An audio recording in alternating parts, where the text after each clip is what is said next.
Assalamualaikum warahmatullahi wabarakatuh. Perkenalkan, kami dari kelompok 5 akan menjelaskan materi yang sudah kami siapkan sebelumnya pada mata kuliah pengantar sains data dengan judul Konsep Dasar Sains Data dan Implementasinya dalam Data Mining untuk Pengambilan Keputusan. Kelompok kami terdiri dari 4 anggota, dengan saya sendiri Tamara Al-Humairoh, dan rekan-rekan saya yang terdiri dari Afriani Mutia Mardotila, lalu ada Lili, dan juga Mutia Hanifah Rizal. Baiklah, presentasi kami mulai. Dengan saya, Mutia Hanifah Rizal, penjelasan pertama yaitu terkait latar belakang. Perkembangan teknologi informasi dan komunikasi di era digital telah meningkatkan jumlah data secara signifikan dari berbagai sumber seperti media sosial, transaksi digital, dan sistem informasi, sehingga data menjadi aset penting yang perlu dikelola dengan baik.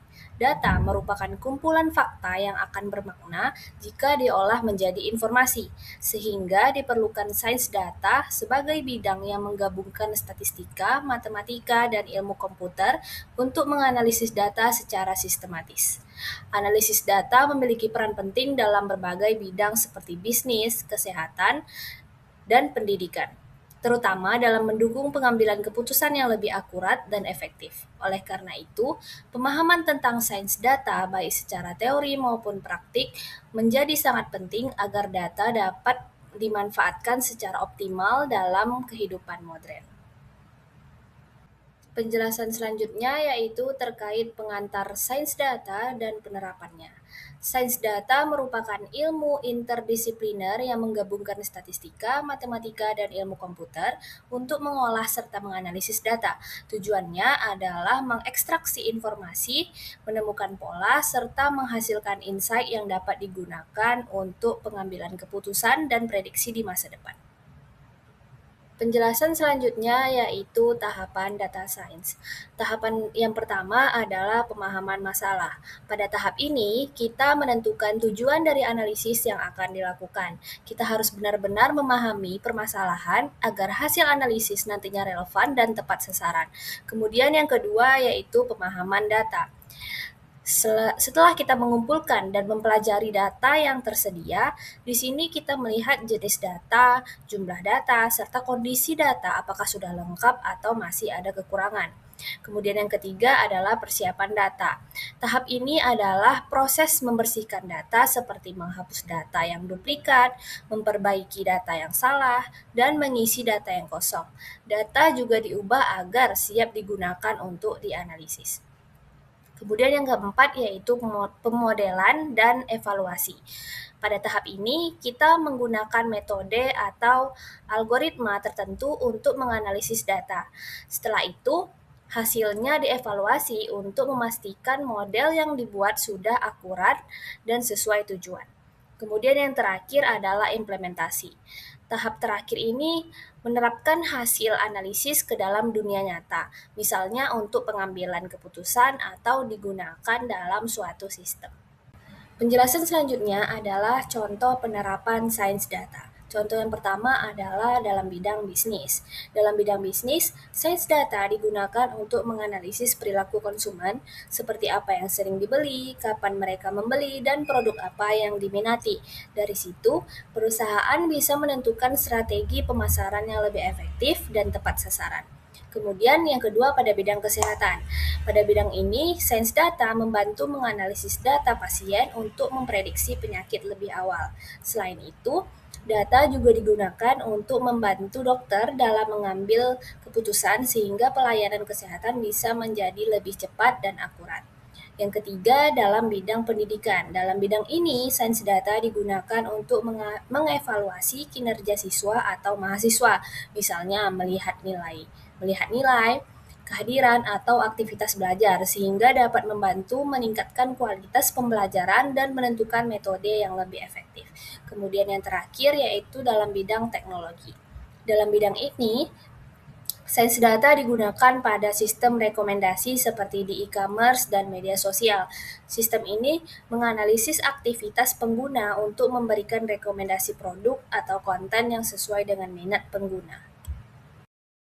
Selanjutnya, saya Afriani Mutia Mardotila akan menjelaskan tentang sumber dan struktur data. Yang pertama, sumber data. Sumber data digunakan sebagai bahan dasar analisis. Kualitas sumber data menentukan validitas hasil.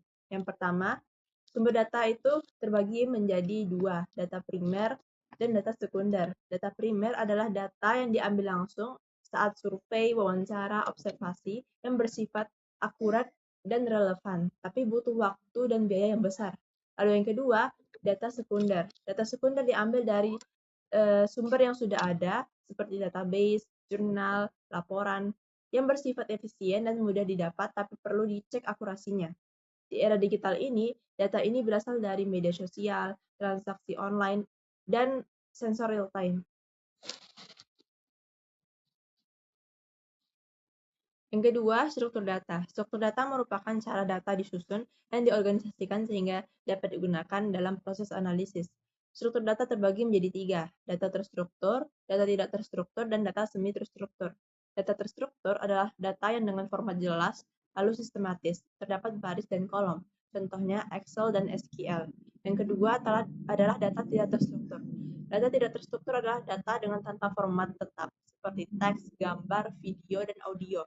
Dengan catatan paling mendominasi saat ini butuh teknik khusus seperti machine learning. Lalu yang ketiga itu adalah semi-terstruktur, yaitu gabungan keduanya, memiliki elemen struktur tertentu. Contohnya itu adalah JSON dan XML. Yang ketiga adalah big data. Di era perkembangan teknologi digital yang pesat, menyebabkan meningkatkannya jumlah data dalam skala yang sangat besar. Big data sendiri adalah kumpulan data yang masif dan kompleks yang tidak bisa diolah menggunakan metode tradisional. Ada 5 karakteristik big data. Yang pertama adalah volume atau jumlah data yang sangat besar dengan ukuran terabyte atau petabyte. Yang kedua velocity atau kecepatan pertumbuhan data secara real time. Yang ketiga adalah variety atau keberagaman jenis data. Yang keempat adalah veracity atau tingkat keandalan dan keakuratan data. Yang kelima adalah value, nilai atau manfaat yang dihasilkan setelah dianalisis. Selanjutnya adalah pembahasan tentang pre-processing data. Pre-processing data merupakan tahap awal yang sangat penting dalam proses analisis data yang bertujuan untuk menyiapkan data mentah agar menjadi data yang bersih, terstruktur, dan siap untuk dianalisis lebih lanjut. Adapun tahapan utama pre-processing, yaitu pertama data cleaning, seperti menghapus data duplikat, perbaiki error, dan tangani missing values. Yang kedua, data transformation. Data transformation itu menormalisasikan skala dan mengubah data, misalnya seperti dari data kategori ke data numerik. Yang ketiga adalah data reduction, atau mengurangi jumlah data atau fitur tanpa membuang informasi penting. Yang keempat adalah data integration, yaitu menggabungkan data dari berbagai sumber menjadi satu dataset utuh. Selanjutnya akan dijelaskan oleh Tamara.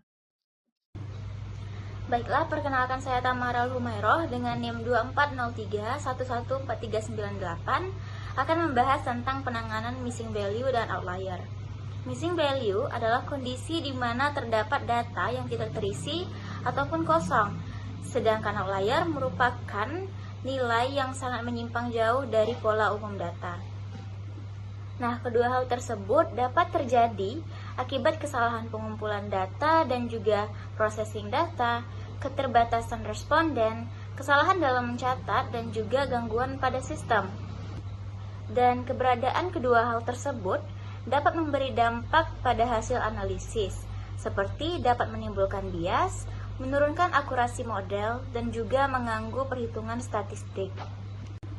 Nah, di sini bisa dilihat terdapat dampak dari missing value, yaitu mengurangi kualitas data, menyebabkan bias dalam analisis, dan juga mengganggu proses perhitungan statistik. Sedangkan untuk metode penanganannya, yang pertama adalah deletion atau penghapusan data. Lalu yang kedua adalah imputation, yaitu mengisi dengan nilai-nilai tertentu seperti mengisi dengan nilai modus, median, dan lain-lainnya. Dan yang terakhir adalah menggunakan algoritma tertentu, di mana dalam menangani missing datanya ini tanpa melakukan imputasi. Kemudian ada outlier. Dampak dari outlier ini adalah yang pertama adalah mempengaruhi nilai rata-rata, lalu menyebabkan hasil analisis yang tidak akurat dan juga mengganggu performa model. Dan metode deteksi untuk outlier ini yang pertama adalah penggunaan Z-score, yaitu untuk mengukur seberapa jauh suatu data dari rata-rata. Dan yang kedua adalah IQR atau interquartile range, itu menggunakan rentang kuartil. Untuk penanganan outlier tersebut ada 4 cara, yaitu yang pertama adalah menghapus outlier. Hal ini dilakukan jika outliernya itu dianggap sebagai kesalahan dari sebuah data. Lalu ada transformasi data, yaitu menggunakan transformasi algoritma untuk menggunakan atau mengurangi pengaruh nilai ekstrim.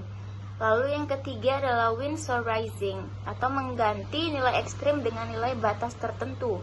Dan yang keempat adalah menggunakan metode robust, yaitu menggunakan metode statistik yang tidak sensitif terhadap outlier. Metode selanjutnya yaitu adalah penambangan data atau data mining.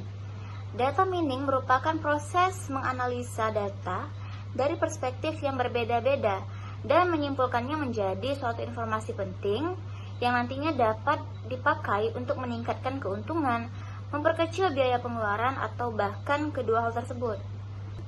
Dan dalam aplikasinya, data mining ini merupakan salah satu bagian proses Knowledge Discovery in Database atau KDD yang bertugas untuk mengekstrak pola atau model dari data menggunakan suatu algoritma yang spesifik. Adapun proses KDD adalah sebagai berikut. Yang pertama adalah data selection, yaitu pemilihan data. Lalu yang kedua adalah pre-processing atau pembersihan dan biasa disebut sebagai cleaning data. Lalu yang ketiga adalah transformation, di mana kita mengcoding pada data yang telah kita pilih. Keempat adalah data mining atau mencari pola. Dan yang terakhir adalah interpretation, yaitu menampilkan hasil dan menjelaskan hasil. Nah, pada data mining ini terdapat beberapa teknik. Yang pertama yaitu classification, lalu ada clustering, prediction, association rule, neural network, decision trees, dan nearest neighbor method.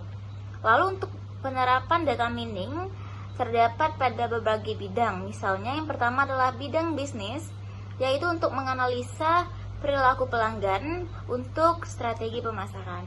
Lalu ada perbankan, yaitu digunakan untuk mendeteksi penipuan pada kartu kredit. Yang ketiga adalah pada bidang kesehatan, untuk memprediksi penyakit berdasarkan riwayat pasien. Pada bidang pendidikan digunakan untuk analisis performa siswa. Dan pada bidang e-commerce, yaitu untuk melihat sistem rekomendasi produk. Saya Lili, dalam kesempatan ini saya akan menjelaskan mengenai statistika dalam pengambilan keputusan. Jadi, statistika merupakan alat utama dalam analisis data untuk mengolah dan menginterpretasikan data menjadi informasi yang berguna. Statistika terbagi menjadi dua, yaitu statistika deskriptif yang digunakan untuk menyajikan dan menggambarkan data, serta statistika inferensial yang digunakan untuk menarik kesimpulan dan melakukan prediksi. Dengan demikian, statistika membantu menghasilkan keputusan yang lebih objektif dan sistematis. Selanjutnya, saya akan membahas mengenai peran analisis data. Jadi, analisis data itu berperan penting dalam membantu pengambilan keputusan, karena mampu mengubah data menjadi informasi yang jelas dan bermakna. Dengan demikian, keputusan tidak hanya berdasarkan intuisi, tapi juga didukung oleh data. Peran utama analisis data itu antara lain mengurangi ketidakpastian, memberikan dasar rasional dalam keputusan, mengidentifikasi pola dan tren, dan meningkatkan efisiensi dan efektivitas. Sehingga analisis data membantu menentukan strategi yang tepat, mengoptimalkan sumber daya, dan mengurangi risiko kesalahan. Selanjutnya, saya akan membahas mengenai statistik dalam pengambilan keputusan. Jadi, analisis data merupakan proses mengolah data mentah menjadi informasi yang relevan dan bermakna dengan menggunakan metode statistik maupun pendekatan kualitatif. Tujuannya adalah untuk menemukan pola, hubungan, dan tren dalam data yang dapat digunakan untuk menjawab permasalahan atau menguji teori. Dengan demikian, analisis data membantu menghasilkan keputusan yang lebih akurat, objektif, dan berbasis data. Selanjutnya, saya akan membahas mengenai contoh kasus. Perusahaan retail mengalami permasalahan dalam pengolahan stok, yaitu kelebihan pada beberapa produk dan kekurangan pada produk lainnya. Untuk mengatasinya, perusahaan menganalisis data penjualan sebelumnya seperti jumlah penjualan, waktu transaksi, jenis produk, dan juga tren musiman. Dengan menggunakan teknik data mining dan metode regresi, perusahaan dapat memprediksi permintaan di masa mendatang serta menemukan pola peningkatan pada periode tertentu. Berdasarkan hasil tersebut, perusahaan menyesuaikan jumlah stok sehingga dapat mengurangi kerugian dan meningkatkan keuntungan. Selanjutnya saya akan membahas mengenai contoh studi kasus. Dalam industri perbankan dan fintech, salah satu tantangan adalah memprediksi kemungkinan gagal bayar nasabah. Analisis dilakukan menggunakan data historis seperti usia, pekerjaan, suku bunga, tenor, dan transaksi. Metode yang digunakan meliputi regresi logistik untuk menghitung peluang gagal bayar dan decision tree untuk klarifikasi nasabah. Model kemudian dievaluasi menggunakan confusion metric serta ukuran seperti precision dan F1 score. Hasilnya digunakan untuk mengetahui profil risiko nasabah dan membantu pengambilan keputusan kredit yang lebih tepat. Terakhir, berdasarkan pembahasan yang telah dijelaskan, dapat disimpulkan bahwa sains data merupakan bidang ilmu yang berperan penting dalam mengolah data menjadi informasi yang bernilai.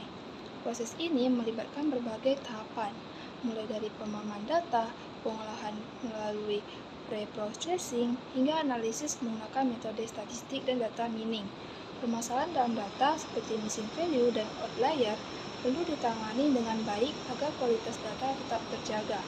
Melalui penerapan metode statistik, baik deskriptif maupun diferensial, data dapat diolah menjadi informasi yang akurat dan objektif untuk mendukung pengambilan keputusan. Oleh karena itu, sains data memiliki peran yang sangat penting dalam berbagai bidang kehidupan, baik secara teoritis maupun praktis. Demikian penjelasan yang dapat kami sajikan. Mohon maaf akan kekurangan, dan kami akhiri dengan wassalamualaikum warahmatullahi wabarakatuh.